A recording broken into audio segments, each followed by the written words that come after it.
show you how to make my favorite Japanese dish. It's called Okonomiyaki. It's kind of like a pancake, but it's savory instead of sweet.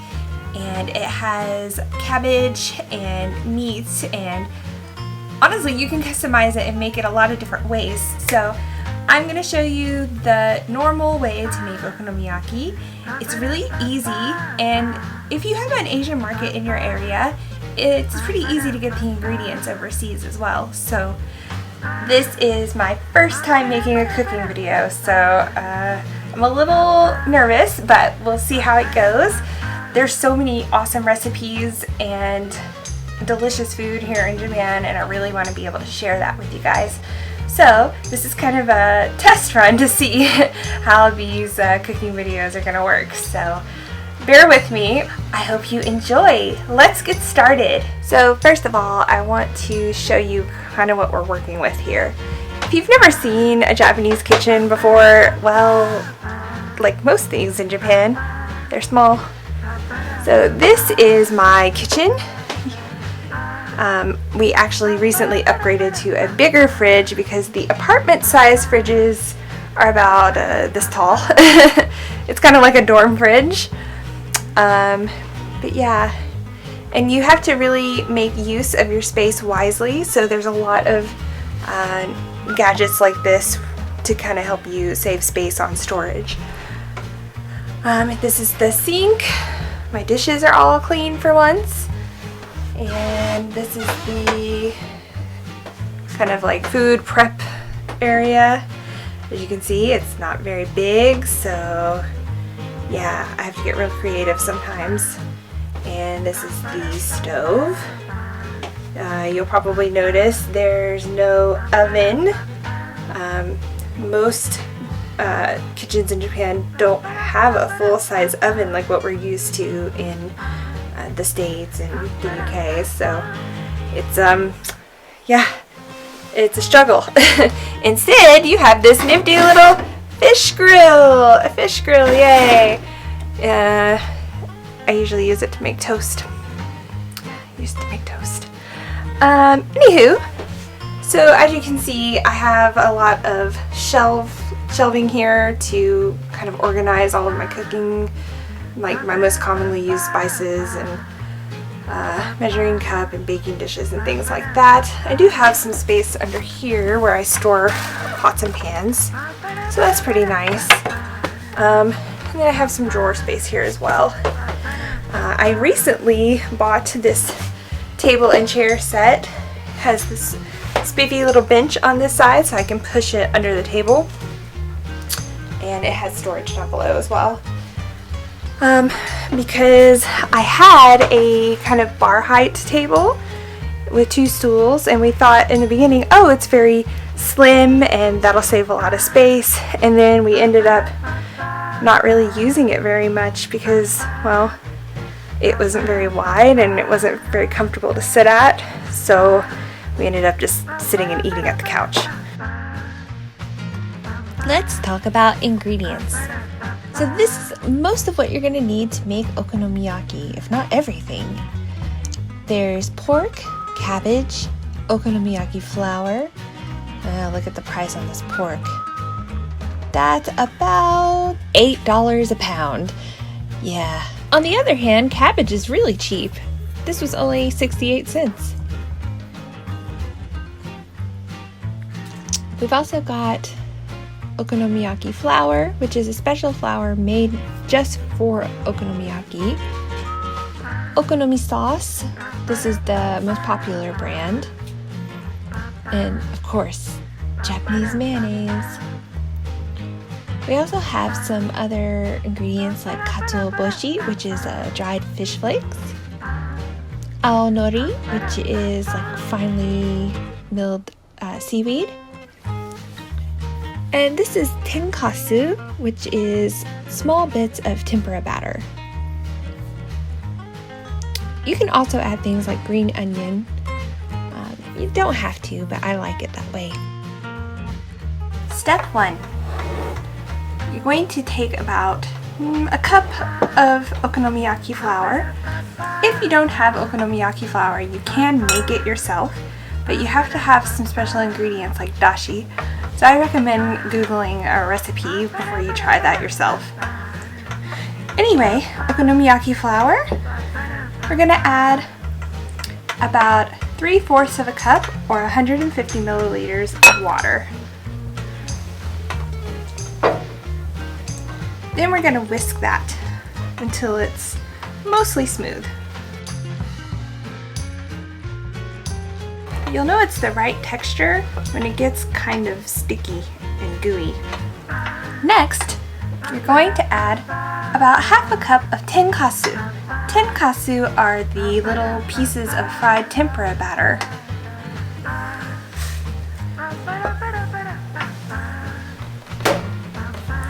You're also going to add about 1/4 cup of benishoga, which is pickled red ginger. It needs to be finely chopped. You can buy it in the grocery store in Japan already chopped, but you may have to chop it yourself in the States.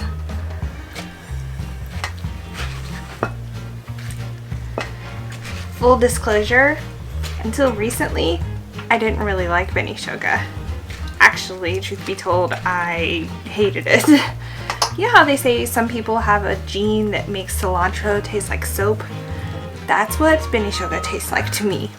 But I've been making myself eat it, and my palate is finally starting to adjust, so I can at least tolerate it now. Okay. Next, we're going to add about 1/4 of a chopped cabbage. I am not very good at measuring things, so I have realized that about 1/4 of a cabbage is usually just right if I'm making about 3 to 4 okonomiyaki. Okay, so let's add our cabbage.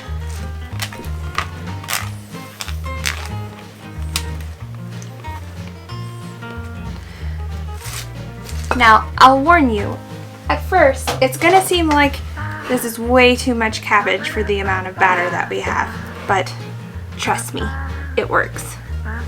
So you just kind of slowly fold the cabbage into the mixture without spilling it all over your table.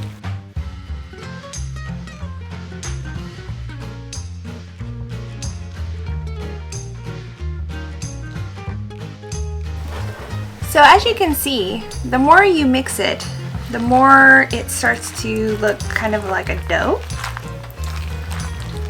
Albeit a dough that's full of pieces of cabbage. But that's what you want. If that's what it looks like, then you're on the right track. Last step, we need to add 2 eggs.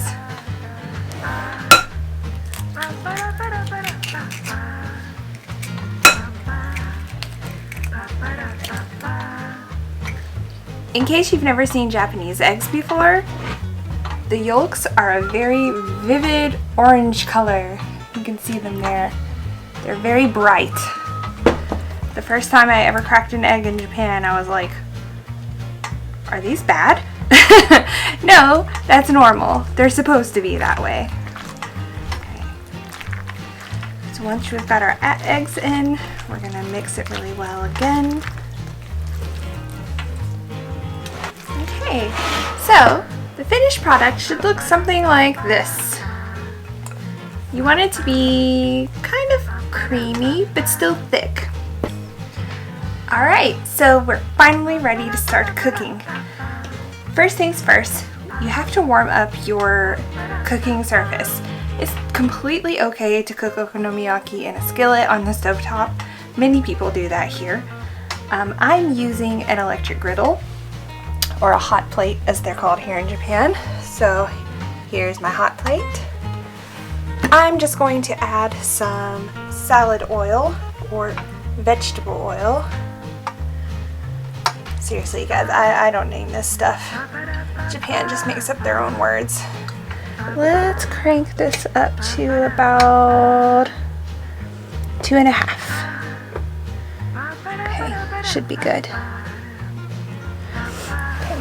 I've got some thinly sliced pork belly here. Typically you can put shrimp or even beef or chicken or squid, whatever you want in an okonomiyaki, but I prefer it with pork.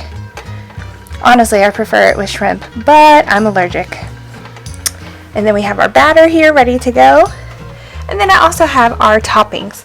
Green onion, katsuobushi, which is like fish flakes, our okonomi sauce, yum, and of course, life wouldn't be complete without Japanese mayo, and some aonori. Aonori is very, very fine seaweed.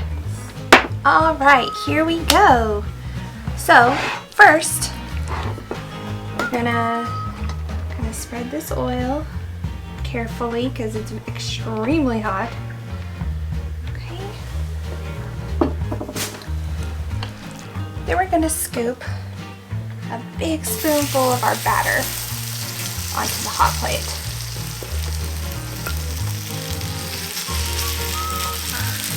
And then just kind of shape it into a pancake kind of circle shape. Like so. It doesn't have to be perfect. It's going to be delicious no matter what.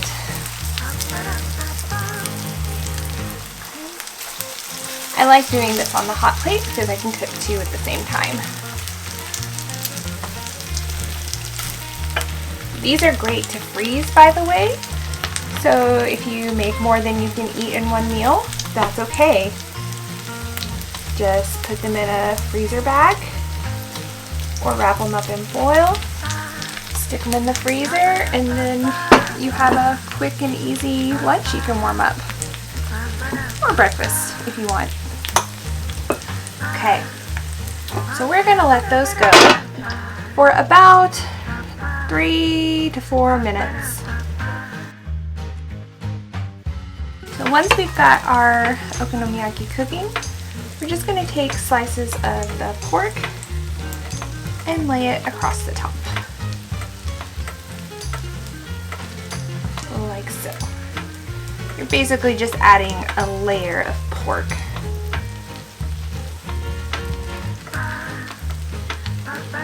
You want to do this while the batter is still nice and sticky and gooey, so that the pork can stick to the batter. And once you flip them over, you don't want the pork to just kind of fall off and go everywhere. So you want to do this pretty early on. Oh, that's 2 pieces. There we go. So yeah, just make a nice single layer of pork all the way across. You would do the same thing with like a beef or chicken or squid or shrimp, whatever kind of meat you're going to add. And if you're vegetarian, you can always add mochi or cheese. Those are 2 very popular choices as well. Alright, we're going to put the lid on and let those go for about 3 minutes. Okay, so let's see. Oh yeah, looks so good. Okay, now for the fun part. You have to flip them. Are we ready? Are we ready? Yeah, we're ready. Here we go. 1, 2, 3, はい. Ah, yeah. Alright, one more time. 1, 2, 3. Okay, got it. Then we're going to put the lid back on and let them cook for about another 3 minutes. I think if you want to be really technical, the okonomiyaki bag says cook them at 200 degrees Celsius.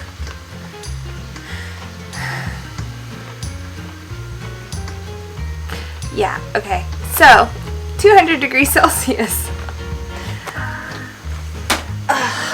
You think I'd know metric by now. I don't. I still don't. It's been 2 years. My brain just works in Fahrenheit. I'm sorry, you guys. While that's cooking, I want to continue showing you a little bit of my kitchen. So here is the amazing contraption that we call a moven. It's a microwave and an oven. So I'll just show you.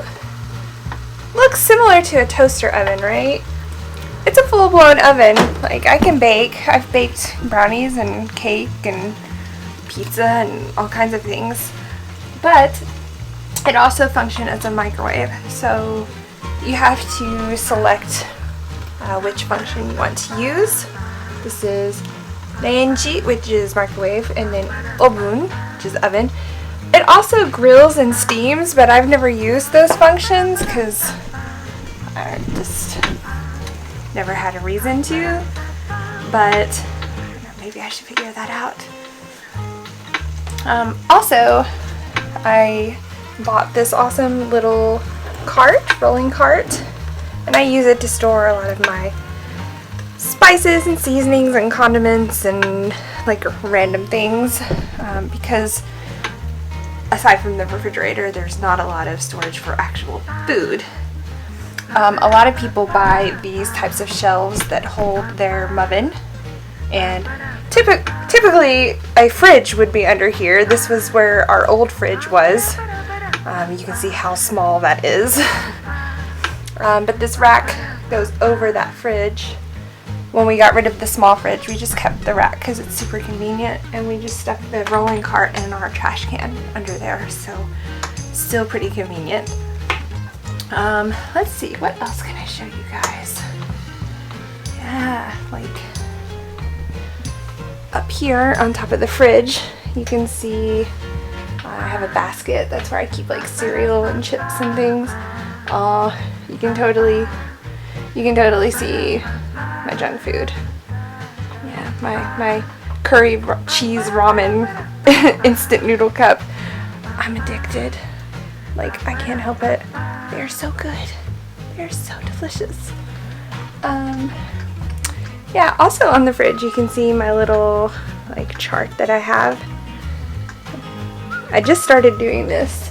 I'm really bad about like making a meal plan and sticking to it. I tend to just kind of wing it, and then I end up eating a lot of fast food or restaurant food or ordering Uber Eats, and A, it's expensive, B, it's not helping me lose weight, C, I just get sick of eating restaurant food. Like, I really enjoy cooking and I love home cooked food, so like, why am I eating out so much?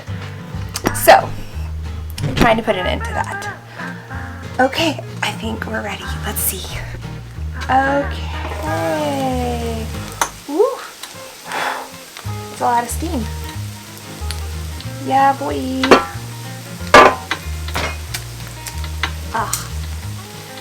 So, one thing you'll notice, maybe you can see it, is there's a lot of grease now from the pork cooking. Totally okay. You don't have to worry about that. Alright, we're going to flip one more time. Be really careful not to pop grease all over you like I just did.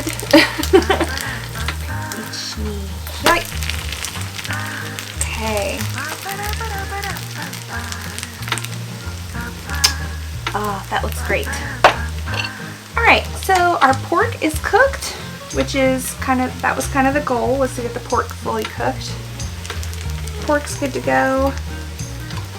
I think I lost a piece of pork somewhere, but oh well, it'll be fine. It's all good. Okay. When you get towards the end, it's okay to leave the lid off.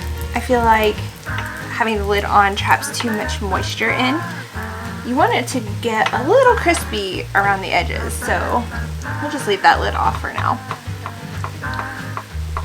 Oh, look at that. That looks so good. Yeah, boy. Like, seriously, you guys, okonomiyaki is one of my favorite Japanese foods. It's very much like Japanese soul food, for lack of a better description. It really is just like, it just hits just right, man.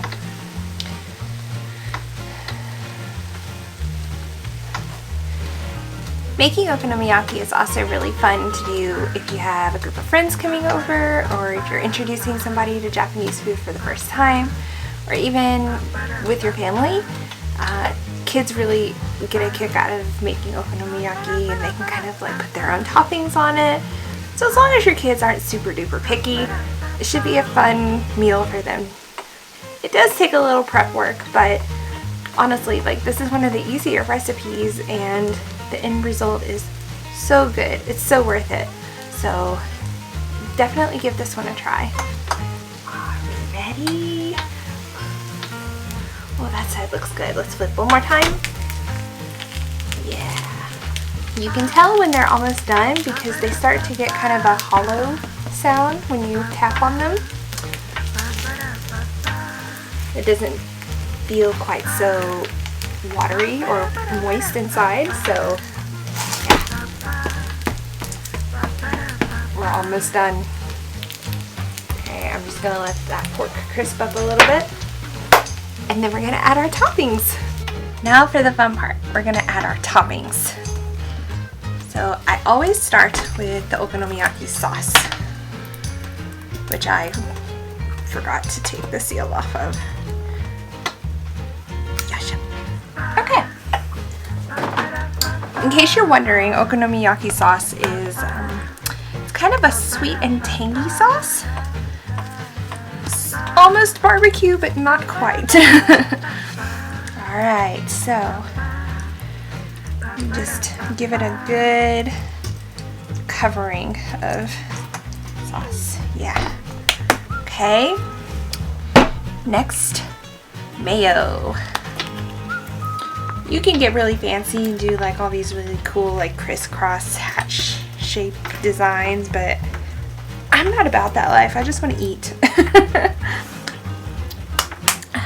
For once in my life, I'm not about the aesthetic.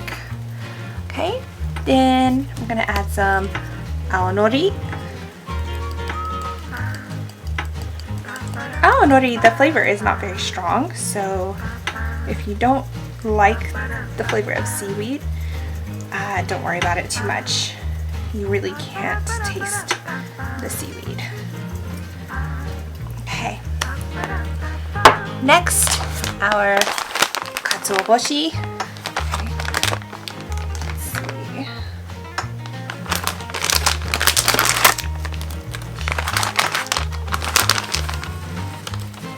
Now, katsuobushi is quite fishy, so if you are not a fan of like fish or seafood, you might want to skip this part. I love katsuobushi. If you put the katsuobushi on while the okonomiyaki is still pretty hot, you'll see it kind of moving. You might notice it in the video. That's normal. It's supposed to do that. It's just a reaction, the fish flakes to the heat. Totally normal. Don't panic. Okay, and finally, we don't always add green onion, but I really like okonomiyaki with green onions, so we're going for it. Like I said, you can add other toppings too. A lot of people like cheese. Some people skip this mayonnaise if they don't like mayonnaise. Some people skip the okonomi sauce. I mean, it's completely customizable and up to you. Alright! Ta-da! Our finished product. It looks so good. Let's chow down. Itadakimasu!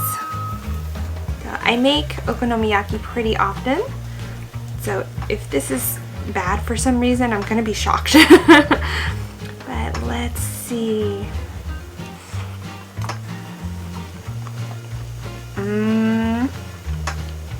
Oishii.